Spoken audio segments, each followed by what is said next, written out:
Number 1, भिखारी की मौत के बाद भिखारी के घर पे मिले लाखों करोड़ों रुपए। आंध्र प्रदेश के अनंतपुर जिले में एक बहुत ही मशहूर दरगाह है जिसका नाम है मस्तान बनी दरगाह।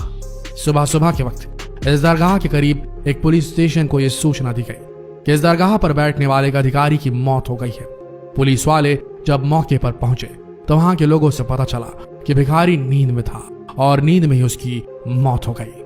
आखिरकार पुलिस वालों ने उसके शव को पोस्टमार्टम के लिए भेज दिया और उसकी पहचान के लिए उसके सामान की तलाश ली गई।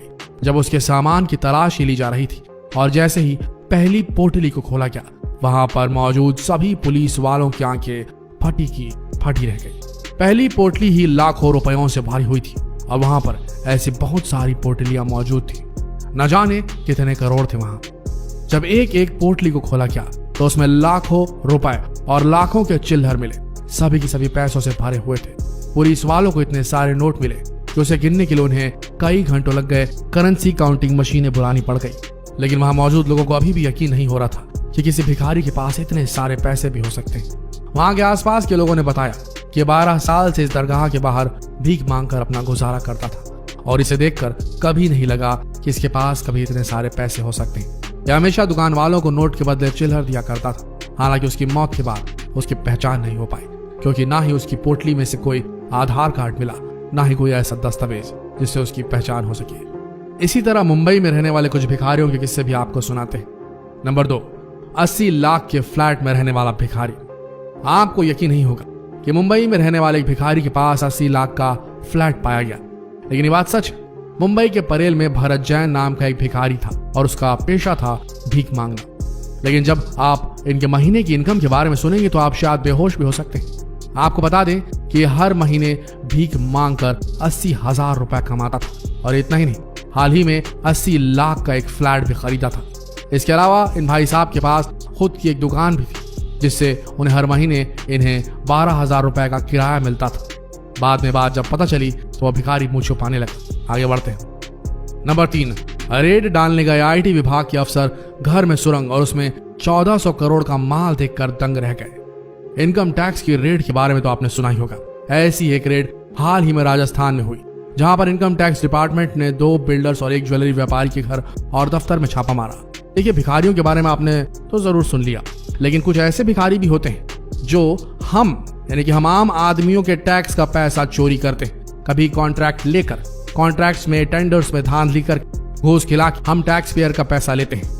रोड बनाने का काम उठाते हैं, फ्लैट्स बनाने का काम उठाते हैं, खराब माल इस्तेमाल करते हैं और अपने रसूख का, अपने काले धन का इस्तेमाल करके उस कामों में, खराब कामों में लीपापोती करके मोटी रकम वसूल लेते हैं और काला धन बनाते हैं। ये भी तो भिखारी हुए ना। तो ऐसी एक भिखारी के यहाँ जब आईटी विभाग ने रेड मारी तो वहां पर सूचना ये मिली थी कि यहाँ पर करोड़ों की संपत्ति है, लेकिन जब छापा मारा गया तो इनकम टैक्स डिपार्टमेंट के अधिकारियों के भी कान खड़े हो गए। पहले इनकम टैक्स डिपार्टमेंट में एक बिल्डर के ऑफिस में रेड की और ऑफिस के बेसमेंट में उन्हें गुलाबी रंग के कपड़े में बंधी हुई बहुत सारी पोटलियां मिली और जब उन पोटलियों को खोला गया तो उसमें बहुत सारी बेनामी संपत्ति के कागजात मिले।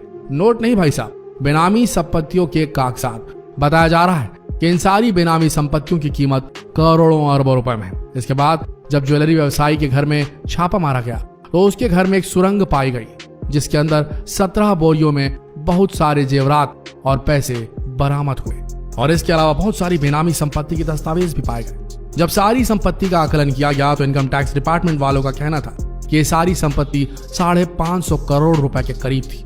5 अरब। इतना ही नहीं, इस व्यापारी ने मार्केट में बहुत सारे लोगों को ब्याज पर भी भारी भरकम रकम उधार पर दी हुई थी, जिसके कई सारे दस्तावेज भी हाथ लगे। ठीक इसी तरह जब तीसरे बिल्डर के यहाँ छापा मारा गया तो उसके पास भी बहुत सारी बेनामी संपत्तियों के कागजात मिले जिनकी कीमत 600 करोड़ रुपए के करीब है। जांच में पता चला इस बिल्डर ने एयरपोर्ट एनक्लेव पर भी काम किया था, लेकिन वहां पर अपना प्रॉफिट सिर्फ 10 लाख रुपए दिखाया था। लेकिन बताया जा रहा है यहाँ पर उनकी कमाई 133 करोड़ रुपए हुई थी। आपको बता दें कि राजस्थान की सबसे बड़ी रेड थी जहां पर अघोषित 1400 करोड़ की संपत्ति हाथ लगी। न जाने कितने ऐसे भिखारी होंगे। सरकारी भिखारी, मार्केट के भिखारी जिन्हें बड़ा बड़ा व्यापारी और हीरा व्यवसायी और सोना व्यवसायी कहा जाता है, किसी न किसी की गाढ़ी कमाई का कुछ अंश लूट कर अपने आप को बहुत बड़ा आदमी बनाने में लगे रहते। ये भी तो भिखारी हैं। आगे बढ़ते हैं। रेलवे स्टेशन पर मिले नए नोटों के बंडल। इतना सारा पैसा देखकर फटी रह गई लोगों की आंखें।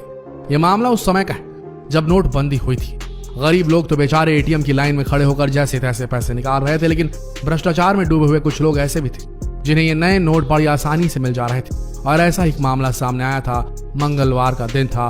पुलिस वालों को अचानक सूचना मिली कि सियालदेही से नई दिल्ली आने वाली दुरंतो एक्सप्रेस में नोटों की तस्करी की जा रही है। पुलिस वाले इस खबर को सुनते ही तुरंत एक्शन मोड में आ गए और उन्होंने नई दिल्ली रेलवे स्टेशन में दुरंतो एक्सप्रेस को चारों तरफ से घेर लिया। एक एक सामान को चेक किया गया और इसके बाद पुलिस वाले पार्सल से भरी बोगियों को चेक करने लगे। शक के आधार पर जब उसमें रखे 8 बैगों को चेक किया गया तो वहां मौजूद सभी के सभी हैरान रह गए, क्योंकि ये पूरे 8 के 8 बैग नोटों से भरे थे।